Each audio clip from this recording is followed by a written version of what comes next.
Now the Ranunculus have been going great guns, so it's important to keep an eye on the watering. Anemones are not the same. This is Ranunculus only. Now keep an eye and make sure that none of the trays dry out. You might want to turn the trays to check, because sometimes the cells that are closest to the glass end up getting missed, and then you can find that your Ranunculus might wilt.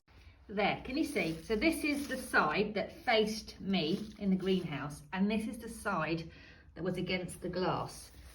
Look how much drier it is. So it's worth giving your trays a little twirl.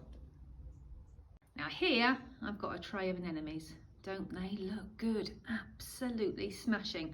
So these ones we started off with the grow along, and you can see that I am keeping the tray much drier than the Ranunculus. Well, frankly, they're just not using the water up, so I don't need to replenish the tray. I'm giving it a lift, and it's still fairly heavy. Although the surface is a bit on the dry side, it's still fairly heavy down below. And you can see here, this is the last tray that I started off. And you can see that they are emerging. The compost is on the drier side, but they just need to be kept slightly moist enough that they'll carry on the waking up process, so they don't go back into dormancy. But you can see they've got no way of getting rid of the water, so they don't need it. What plants do is they take it up through their roots and then release it through the leaves.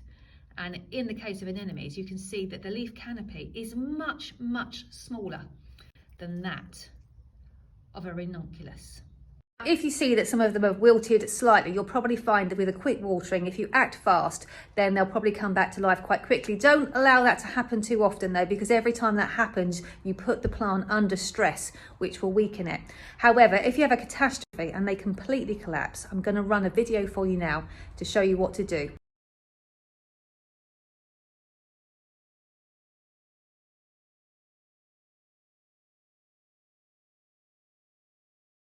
What it does is it takes up water through its roots and takes a little bit of the water for itself, but the vast majority of it is released through its leaves in a process called transpiration, and then that water is released and then goes off into the environment, which is why we need plants for a healthy planet.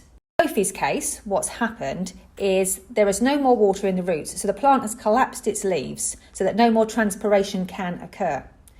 Now, if you catch them quickly, they completely recover, but sometimes you might have to snip the leaves off and let them grow new ones. So my best advice is to put it in a propagator. So this is a charmello, which I've just taken out of the pot. So you can see that the corm has now grown into a plant. So there is no corm there for the mouse to steal. So that means that this plant is perfectly safe from mice, but it's not safe from slugs. So be careful. Checking on my little charmello. This is the Ranunculus I tipped out of the pot yesterday, and I find that because I disturbed its roots, what I've done is I've given it a propagator, which gives it a controlled, humid environment while it recovers from its upset. If you have an electric propagator, that's fine. You can just use an ordinary propagator. I would just take him into the house for 24 hours just to get him out of the sun and just make it a very gentle environment. Now, you can have too much of a good thing. So this guy was in the electric propagator for about a week to recover from his trauma. And this is his brother.